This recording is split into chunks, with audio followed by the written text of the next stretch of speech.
उज्ज्वल निकम यांच्या पुनर्नियुक्तीला आव्हाडांचा विरोध आहे। निकमांनी विशेष सरकारी वकील पद घ्यायला नको, विशिष्ट विचारांच्या पक्षाकडून त्यांनी निवडणूक लढवली, वकिलीची मूल्य पाहता त्यांनी पद स्वीकारायला नको होतं असं जितेंद्र आव्हाड यांनी म्हटलंय।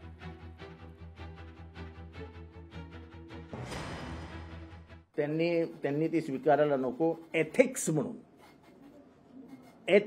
म्हणून वकील हा नॉन बायस्ड पाहिजे, त्याचे पॉलिटिकल व्ह्यूज असावे, पण तो कोर्टात जाताना त्याचा कोर्टावरती कुठलाही डाग नसावा, कुठलाही शिक्का नसावा।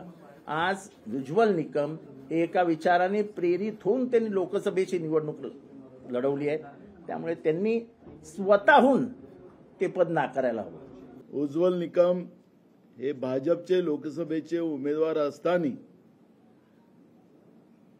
अजून त्यांना सरकारी वकील करून एक त्यांनी सिद्ध केलं की वकीलही सरकारी आता भाजपचेच राहणार। अशा पद्धतीचं दृष्ट काम महाराष्ट्राच्या सरकारने केलेलं आहे। सरकारने याचा फेरविचार करावा।